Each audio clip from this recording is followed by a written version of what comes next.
Bismillahirrahmanirrahim.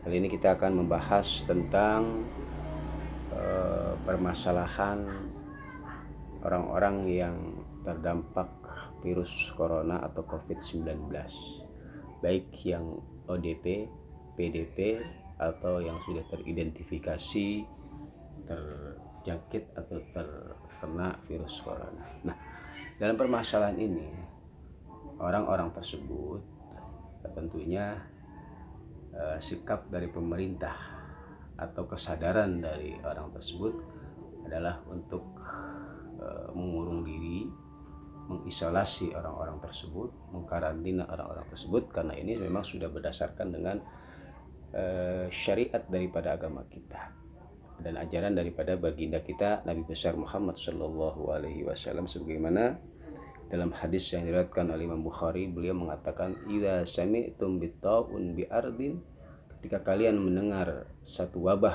dalam satu wilayah, fala tadkhuluha, maka janganlah kalian masuk ke wilayah tersebut.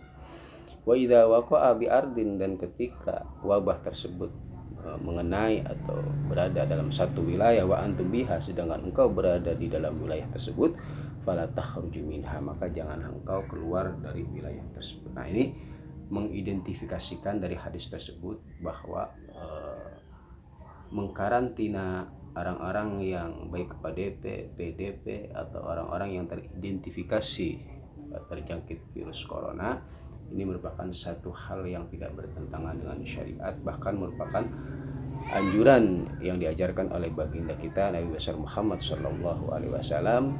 Begitupun orang-orang yang berada di zona hijau atau zona aman yang memang wilayah tersebut belum terjangkit dari virus tersebut, untuk tidak bepergian ke tempat yang mana tempat tersebut atau wilayah tersebut sudah terjangkiti virus corona ini.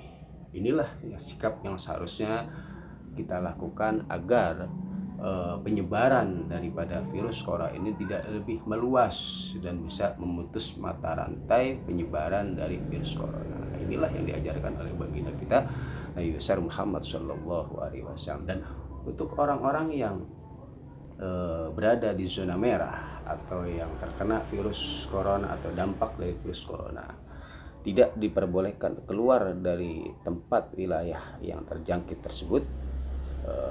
Alasannya tentu sangat logis, karena untuk memutus mata rantai daripada penyebaran virus tersebut sehingga tidak menulari kepada yang lainnya, nah itu akan terjadi maslahat, tidak terjadi madarat yang lebih besar, maka itu harus diutamakan. Dan tentunya orang-orang yang berada dalam zona merah ini tidak semata-mata mereka adalah orang-orang yang mendapatkan musibah, bala, tapi tanpa ada timbal balik dari Allah Subhanahu wa taala. Bahkan mereka-mereka yang bersabar di dalam menghadapi virus corona atau wabah yang menimpanya, mereka bersabar dengan mencari balasan kepada Allah Subhanahu wa taala, memohon perlindungan kepada Allah Subhanahu wa taala, dan meyakini bahwa itu semua adalah ketentuan Allah. Mereka Allah janjikan dengan balasan seperti halnya balasan orang-orang yang mati syahid. Sebagaimana hadis Nabi Muhammad sallallahu alaihi wasallam an Aisyah radhiyallahu anha zaujan Nabi sallallahu alaihi wasallam qalat, diriwayatkan dari Aisyah istri Nabi Muhammad sallallahu alaihi wasallam bahwa beliau berkata, "Sa'altu Rasulullah sallallahu alaihi wasallam, aku bertanya kepada Rasulullah anit taun, dari permasalahan wabah yang menjakiti satu wilayah. Fa akhbarani, maka Rasulullah mengabarkan kepadaku, innahu adzabun yab'atsullahu ala may yasha, bahwa wabah tersebut ini merupakan azab yang Allah utus, yang Allah kirim kepada orang-orang yang Allah kehendaki, itu orang-orang yang tidak beriman kepada Allah. Wa annallaha ja'alahu rahmatan lil mu'minin, dan Allah jadikan wabah ini sebagai rahmat bagi orang-orang yang beriman. Laisa min ahadin yaqau at-taun, tidaklah seseorang yang terdampak taun fayamkusu fi baladihi, kemudian dia berdiam diri di negaranya, sabiran muhtasiban, dengan bersabar dan mengharap balasan dari Allah Subhanahu wa taala, ya'lamu annahu la yusibuhu illa ma kataballahu lahu illa kana lahu mislu ajri syahidin. Dan dia meyakini bahwa yang mengenainya itu semua adalah telah merupakan ketentuan Allah, tidaklah orang tersebut kecuali Allah balas dengan balasan orang yang mati syahid. Maka dari hadis ini jelas penanganan di dalam permasalahan baik itu ODP, PDP, bahkan orang-orang yang telah terjangkiti atas virus corona, yaitu dengan cara dikarantina, diisolasi agar penyebaran tersebut tidak menjadi meluas. Bahkan dalam hadis lain Rasulullah mengatakan yang diriwayatkan oleh Abu Salamah bin Abdurrahman, sami'tu Abu Hurairah anin Nabi sallallahu alaihi wasallam, aku mendengar dari Abu Hurairah dari Nabi Muhammad sallallahu alaihi wasallam, beliau berkata, la turidu al-mumrid alal musih, janganlah, kata Nabi, kalian mencampur adukan antara yang sehat dengan yang sakit. Nah, ini merupakan anjuran dan perintah dari Nabi Muhammad sallallahu alaihi wasallam cara menangani atau menanggulangi orang-orang yang memang sudah ODP, PDP, bahkan yang telah terjangkit daripada virus corona. Nah, kemudian menanggapi tentang permasalahan orang-orang yang terkena korban bencana, orang-orang yang terdampak dari corona ini yang bahkan sampai meninggal dunia. Apakah orang tersebut yang meninggal dunia diakibatkan dari virus corona ini termasuk orang-orang yang mati syahid, yang tidak perlu dimandikan dan lain sebagainya? Nah, di sini dijelaskan bahwa memang di dalam kitab Fathul Qarib dijelaskan wa yalzamu ala tariqi fardul kifayah fil mayyitil muslim ghairil muhrim wasyahid arba'atu asya, bahwa wajib dengan wajib jalan al kifayah, yaitu fardul kifayah, di dalam mayit yang muslim yang bukan muhrim atau orang yang ihram, wasyahid, dan bukan orang yang mati syahid, yaitu memiliki 4 kewajiban atas muslim yang lainnya, ya, atau orang yang setelah masih hidup mempunyai kewajiban kepada muslim yang telah meninggal. Ini ada 4 hal yang harus dipenuhi. Yang pertama, ghusluhu, yaitu memandikan, wa takfinuhu, mengkafani, wassalatu alaihi, mensolati, wa dafnuhu, dan menguburkannya. Inilah merupakan satu kewajiban yang harus dilakukan seorang muslim atau umat muslim kepada muslim lainnya yang meninggal dunia.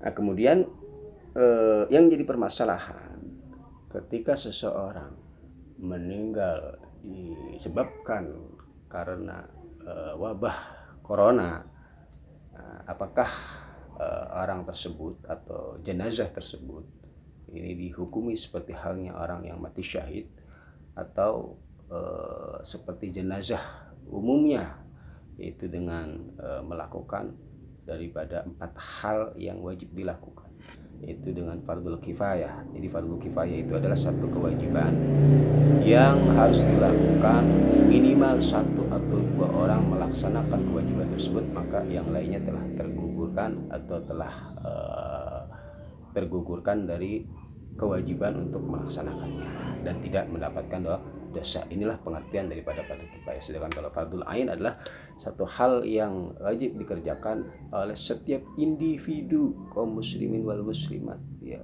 daripada individu kaum muslim itu sendiri. Maka ketika seorang meninggalkan dari fardul ain, ya, maka dia berdosa. Nah, sedangkan fardul kifayah apabila telah dilakukan oleh 1 atau 2 orang melaksanakan tugas, diantaranya adalah menyolatih mayit, memandikan mayit, mengkafani, maka tugas kewajiban ini telah gugur dan seseorang tidak mendapatkan dosa.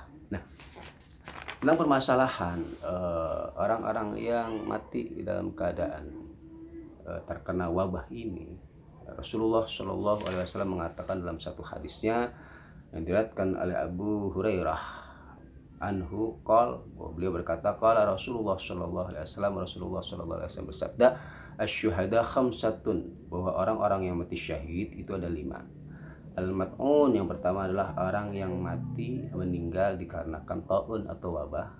Wal mabtun, yang kedua adalah orang-orang yang meninggal dikarenakan mati karena sakit perut. wasahibul hadmi, dan orang-orang yang meninggal disebabkan tertimpa reruntuhan, gempa dan semisalnya. Kemudian wasyahid fisabilillah, dan orang-orang yang meninggal dunia di jalan Allah Subhanahu wa taala. Nah, dari 5 golongan ini adalah termasuk golongan-golongan syuhada. Itu orang-orang yang mati dalam keadaan syahid. Namun dalam permasalahan hal ini, kesyahidan ini, ulama membagi daripada pembagian syuhada tersebut. Tidak semua orang yang mati syahid yang disebutkan dalam hadis tadi ini diperlakukan, yaitu seperti halnya orang yang mati syahid dalam keadaan memerangi kaum kafir Quraisy atau kaum kafir, ya. Yang tidak perlu dimandikan adalah orang-orang yang mati syahid yang memerangi orang-orang kafir, sebagaimana penjelasan yang dijelaskan oleh Imam An-Nawawi dalam kitabnya. Beliau mengatakan, qala ulama, berkata para ulama, al murad bisyahadah haula'i kulluhum ghairul maqtul fi sabilillah. Yang dimaksud dengan syahid dalam permasalahan hadis tersebut ini adalah syahid yang bukan mati dalam memerangi orang-orang kufar di jalan Allah Subhanahu wa taala. Innahum yakunu lahum fil akhirah sawaba syuhada. Mereka yang mati bukan karena memerangi di jalan Allah atau berperang dengan orang-orang kafir di jalan Allah, yaitu orang-orang yang mati karena wabah, kemudian karena sakit perut dan lain sebagainya. Mereka di akhirat mendapatkan balasan orang-orang yang mati syahid. Wa amma fid dunya wa yusiluna wa yusalli alaihim. Sedangkan di dunia, ya, orang-orang yang meninggal dikarenakan wabah, semacam orang yang meninggal disebabkan virus corona, mereka di dunia diberlakukan seperti halnya orang biasa, yaitu tetap dimandikan dan disolati. Waqad sabaqa fi kitabil iman, dan keterangan ini telah dijelaskan dalam kitabul iman. Wa anna syuhada salah satu aqsam. Kemudian beliau mengatakan, Imam Nawawi, bahwa orang-orang mati syahid ini dibagi menjadi 3. Yang pertama syahidun fid dunya wal akhirah, yaitu orang yang mati syahid di dunia dan mati syahid di akhirat. Siapa mereka? Wa huwa al maqtul fi harbil kufar, yaitu orang-orang yang meninggal dalam peperangan memerangi orang-orang kufar. Maka orang-orang yang mati di dalam memerangi orang-orang kufar di jalan Allah Subhanahu wa taala, nah ini yang dihukumi sebagai syahidud dunya wa syahidun fil akhirat, yaitu mereka memiliki perlakuan khusus di dalam menangani jenazah orang-orang yang mati syahid di dalam medan peperangan tersebut. Di antaranya tidak dimandikan dan dikafani dengan pakaian perangnya. Kemudian wasyahidun fil akhirah duna ahkamid dunya. Yang kedua adalah orang yang mati syahid fil akhirah, di akhirat dihukum masih syahid, dalam artian mereka mendapatkan balasan orang-orang yang mati syahid di akhirat nanti, tetapi di dunia dia tidak dihukumi syahid.